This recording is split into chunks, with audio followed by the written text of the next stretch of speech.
जब आत्मा शरीर के साथ मिक्स हो जाती है, मतलब साथ लग जाती है, तो मन की शक्ति बढ़ जाती है। और आत्मा की अनंत शक्ति है, मन की तुच्छ शक्ति है। हमने आत्मा की शक्ति को गौण कर दिया और मन को बड़ा कर दिया। जिंदगी में यही तो कर रहे हो। ये अनादिकाल का मिथ्यात्व है। ऐसे भेद ज्ञान करना है। उठते बैठते चलते सोते खाते पीते हर श्वास में भेद ज्ञान है। कर्मों की निर्जरा हर श्वास में है, हर श्वास में धर्म है। तुमने ध्यान किया घंटा भर, प्रभु की वाणी आई, माना कि 5 मिनट भी तुम अपने स्वभाव में रह गए या कुछ श्वासें ले ली, वो तुम्हारी अपनी है। वो केवल केवलियों जैसी है, वो कर्म निर्जरा है। बाकी सब मिथ्यात्व में चली गई। नींद आ गई, मोह आ गई, लुट के आ गई, वो सब मिथ्यात्व है। भेद ज्ञान समझ में आई? नहीं समझ में आया? हो गया भेद ज्ञान? कैसे हुआ? किसने कराया? आत्मा समझो, ये ज्ञाता दृष्टा में रहना। ज्ञाता दृष्टा किसका स्वभाव है? आत्मा का। मन का स्वभाव है नहीं। मन संकल्प विकल्प इधर जाएगा उधर। इंद्रियां, ये आंखों का स्वभाव देखना है। इसके साथ जब मन लग जाता है, बुद्धि लग जाती है और शक्ति आत्मा की है, तो कर्मों का बंधन हो गया। जैसे रूपाली का शरीर है, ठीक है, मैं शरीर को क्यों देखूं? मैं तुम्हारी आत्मा को देखता हूं। मैं आत्मा, तुम आत्मा समान है, तो मेरे कर्मों की नजर है। समझे? हम क्या लगते? उसके रूप को देखते। थोड़ा सा अटैचमेंट हो गया, राग भाव पैदा हो गया। हम क्या करते? परिवार से क्यों अटैच? मेरी माँ, मेरा बेटा, मेरी पत्नी, मेरा धन। ये मिथ्यात्व को तोड़ो, रहो घर में। पत्नी के साथ रहना हर्जा नहीं है, वो भी आत्मा, तुम भी आत्मा। आत्मा का आत्मा से रहो ना, प्रेम आत्मा से करो। शरीर से प्रेम क्यों करते हो? आत्मा का आत्मा से प्रेम करो। केवली भगवान हर पल, एक समय पलक झपकते असंख्या समय बीत जाते हैं। केवली भगवान एक समय से भी अपना स्वभाव में नहीं छोड़ते, अपने स्वभाव में रहते हैं। वो विहार भी करते हैं, समोसरण की रचना होती है, रोचना नहीं करते। देव उनका इतना अतिशय, इतना पुण्य है, इतना पुण्य है उनका, तो समोसरण होता है। इंद्र आते हैं, राजा महाराजा आते हैं, साधु साध्वी श्रावक श्राविका आते हैं, पशु पक्षी आते हैं, देशना देते हैं, पर वो अपने स्वभाव में रहते हैं। ऐसे ये साधना केवली जैसी, हम केवली नहीं हो सकते, पंचम काल है, पर केवली जैसी साधना सुख प्राप्त कर सकते हैं। सबसे पहले मिथ्यात्व तोड़ो कि मैं देव हूं। हमने क्या? देव गुरु धर्म को नहीं मानना मिथ्यात्व है। कुदेव, कुगुरु, कुधर्म, यही पढ़ा ना आपने। सुदेव, सुगुरु, सुधर्म, ये समकत है। पर जड़ तो पकड़ो। जड़ क्या है? जब तक मैं अपने को देह मानता हूं, देह में रह के कार्य करता हूं, शरीर के प्रति आसक्त होता हूं, इंद्रियों की बातें सुनता हूं, इंद्रियों के विषयों में आसक्त रहता हूं, मन के अनुसार चलता हूं, और आत्मा का आत्मा में स्थित नहीं होता, वो सब धर्म ध्यान में जाएगा, वो मिथ्यात्व में जाएगा। मिथ्यात्व में की गई क्रिया आप उलझोगे। अब ये साधना प्रतिपल प्रतिक्षण की है। एक एक श्वास देखिए कितना सहज है। आप बैठे हैं, मन भागेगा, विचार आएंगे, पर फिर मन को इधर लेके आओ, इधर ले। छोटा बच्चा, उसको नहीं पता कैसे चलना है, माँ क्या करती है? उंगली पकड़ के धीरे धीरे धीरे चला, बच्चा चलने लग जाता। ऐसे तुम अपना ही श्वास, जब आपका श्वास आ रहा है और जा रहा है, उस समय तुम अपने स्वभाव में नहीं रहा जाता। मानता हूं शुरुआत है, फिर विचार आएंगे, फिर मन कहीं कहीं ले जाएगा। 10-15 मिनट मन चला जाता है, फिर वापस लेके आओ। मन तो कहाँ चला गया, उसका प्रतिक्रमण करो, फिर अपने स्वभाव में स्थित रहो। फिर कुछ श्वासें आएंगे, कुछ श्वासें आएंगे, इसको बढ़ाना है धीरे धीरे धीरे। एक बूंद पढ़ते पढ़ते घड़ा भर जाता है कि नहीं? एक एक बूंद से घरा पर, एक एक बूंद गिरते गिरते पत्थर तोड़ देती है। तुम्हारे अनादिकाल का मिथ्या तो टूटेगा, तुम्हारा अनंत पुण्य है, प्रभु की वाणी बरस रही है। और बाकी हम धर्म ध्यान में पड़े, मिथ्या तो नहीं टूटा तो धर्म ध्यान करके चले जाओगे।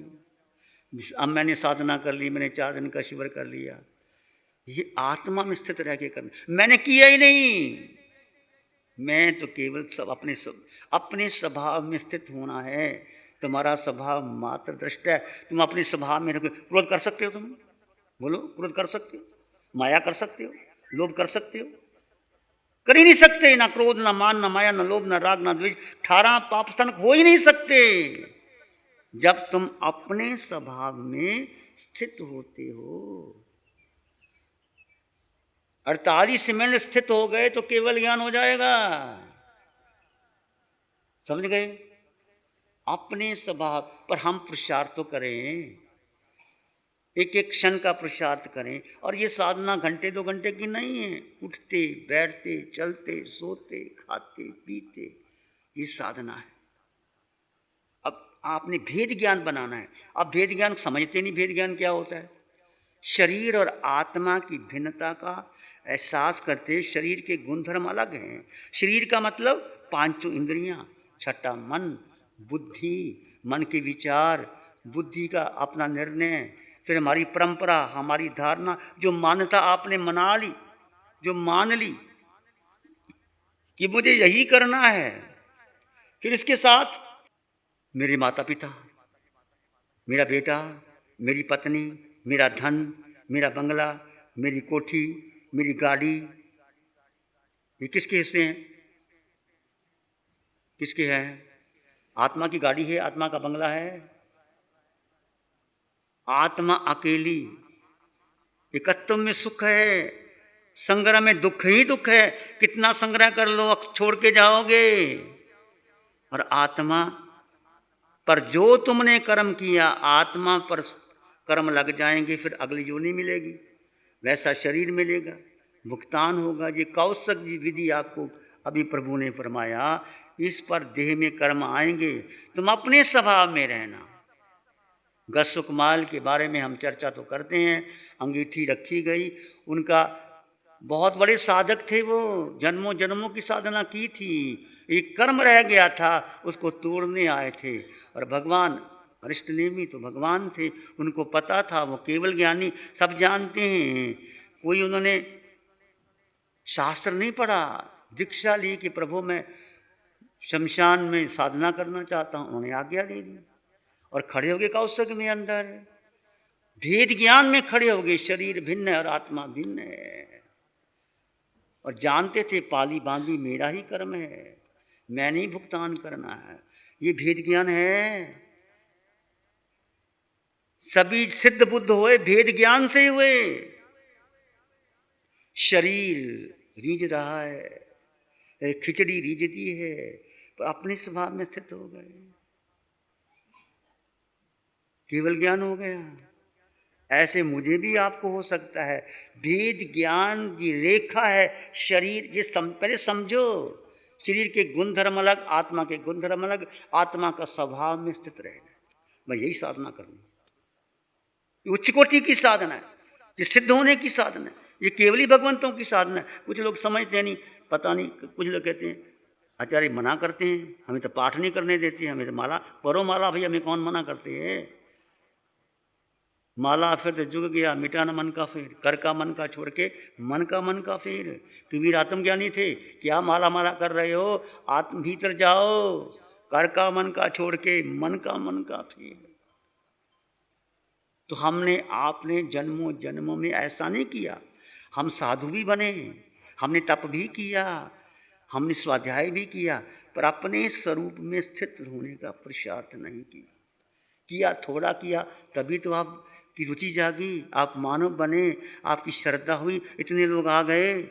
ये भी आपकी साधना का प्रतिफलन है। क्यों आए तुम लोग? रुचि नहीं होती तो कैसे आते? कोई आके भी चले गए, कुछ लोग हैं आके भी चले गए। क्या कर सकते हैं हम लोग? अलग अलग हैं। क्यों गए पता भी नहीं क्यों गए, उनकी मर्जी, चले जा, हमारा क्या, हम क्या कर सकते हैं। एक बार आ गए तो प्रयोग तो करो 4 दिन का। समझो 4 दिन का साधुपना है। हमने भी घर बार छोड़ा था,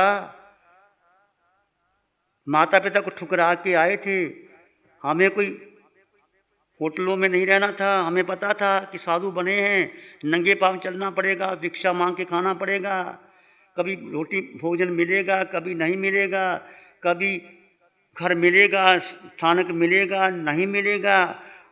हमने जाना था, समझा था, दीक्षा ली थी, घर बार छोड़ा था, तभी तो हम आगे बढ़े।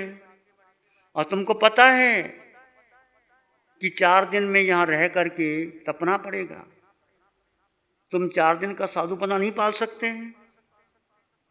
बोलो, तो क्यों नहीं पाल रहे, फिर शिकायत क्यों कर रहे हो? यदि आप मौन का पालन करोगे तुम्हें लाभ होगा, यदि मौन का पालन नहीं करोगे वही विचार आएंगे, आपको डिस्टर्ब होगा, तुम अंदर जा ही नहीं सकोगे।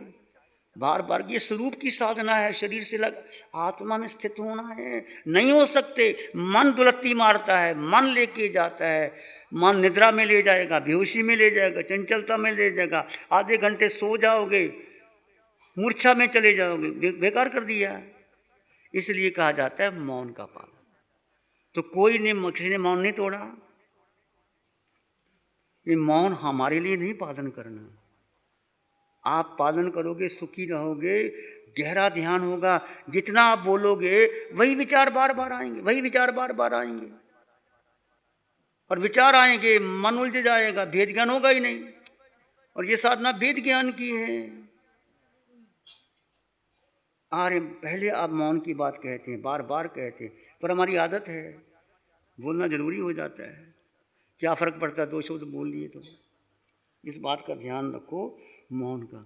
और ये आप समझ लो कि हम 4 दिन के लिए आप साधु बन के आए, भिक्षु भिक्षुणी बन के आए हैं, जो भोजन मिला ले लिया, जहाँ ठहर। साधु का जीवन कैसा होता है, आपके घर में गए, जो भिक्षा मिली ले ली, जो स्थान मिल गया ठहर गए।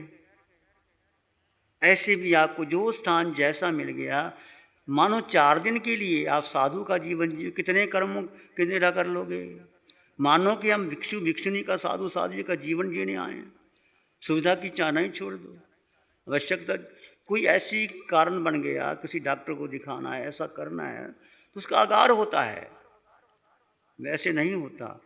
आपको समझ में आ गया। हम साधु बने, हमारे मन में भी ख्याल नहीं आता कि हम घर चले जाएं। तुमने तो घर जाना है 4 दिन के बाद, घर गया तो नहीं, वापस घर जाओगे। हमने तो घर बार छोड़ दिया, कितने साल हो गए, कभी ख्याल ही नहीं आता घर में जाना। सुख भीतर है, सुख अनंत है, जहाँ भी गए वो आत्मा का तो कोई घर है नहीं। आत्मा जब स्वयं में स्थित होती है तो वही उसका घर।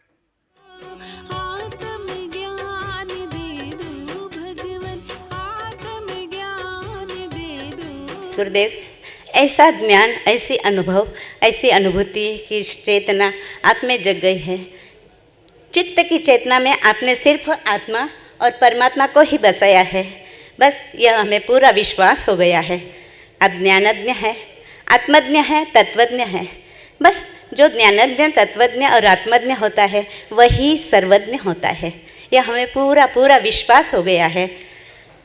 ज़्यादा कुछ नहीं बोलते हुए, समय की अवधि को जानते हुए मैं इतना ही कहूँगी कि बस एक आत्मा और परमात्मा के सिवा बतलाने वाले एकमात्र आचार्य भगवंत श्री जी आप ही है। अनंत अनंत उपकार है आपका हम पर।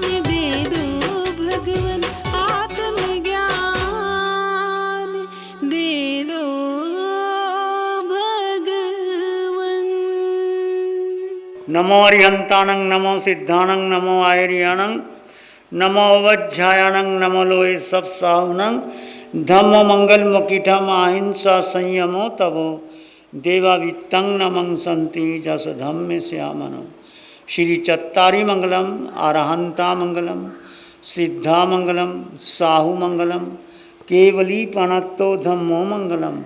चत्तारी लोग उत्तम, अरहंता लोग उत्तम, सिद्धा लोग उत्तम, साहु लोग उत्तम, केवली पाणत्तो धम्मो लोगुत्तमो चत्तारि शरणं पवज्जामि अरहन्ते शरणं पवज्जामि सिद्धे शरणं पवज्जामि साहु शरणं पवज्जामि केवली पाणत्तं धम्मं शरणं पवज्जामि चारे शरण हरण जगत में और न शरणा